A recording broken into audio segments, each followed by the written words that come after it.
Hello guys. Good morning. Good morning guys. Ang ating itlog ngayon ay 46 dapat siya.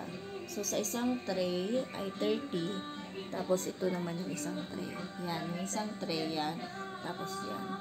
Quick story lang kasi madaling araw talaga kami gumigising, mga nasa 4:30 or 5 o'clock ganon. 5 o'clock, 5:30 yung pinaka late, pero minsan ko palang naranasan yung magising ng ganon mula nung dumating ako dito sa Pilipinas. So ang quick story, durug-durug tong namin. Durug-durug tong itlog namin guys. So ito meron bang tipping. Yan o. Tippingan o. Yan. Durug-durug siya. Kasi nga, natumba kami sa motor. Kasi nga, medyo madilim pa. Tapos hindi nakita ng asawa ko yung bulo. Kaya yun, durug-durug o. Yan o. Durug siya guys. Durug. Ito lang naman na parte. Ito na parte. Kaya merong isang nakaganyan. Kasi ewan ko kung meron pang tipping to. Check nga namin. Tignan nyo, nag-story lang ako. Nakakita ako ng tipping. Buti na lang kamo sa damuhan kami na kwan. Kaya hindi niya nakita yung bulo o yung kawayan. Kasi nga, yung kwan na yun yung ginagamit niyang bulo. Basta bulo. Yun na yung ginagamit niyang bulo. Syempre, pag natakpan ng mga damo, hindi mo makita pag gabi. Makikita mo lang siya pag umaga. So, medyo madilim-dilim pa.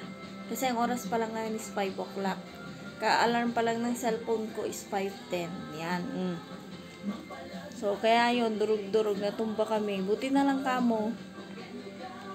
At, walang kwento, walang kita.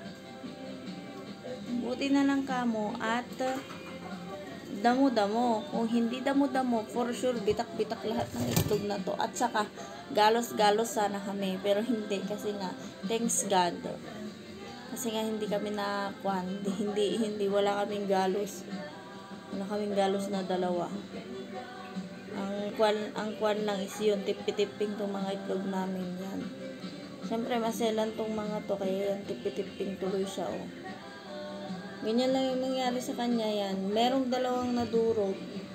O, 30. Tapos 32 yung nasa kwan. 34, 36, 38, 40, 42, 46. O, 46. Itong nandito, dapat ang itlog namin is 48.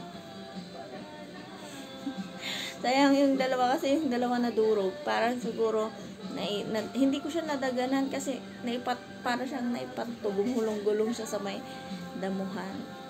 Yan. Ay, thanks God. Kasi ganun lang yung nangyari sa amin. Wala rin akong galos. Wala kaming galos dalawa. Wala as in. So, yun lang. Quick story na kung anong nangyari sa amin. Natumba lang kami nang wala lang. Thanks God. Thanks God. And thanks for the blessing. 42 ang egg niya ngayon.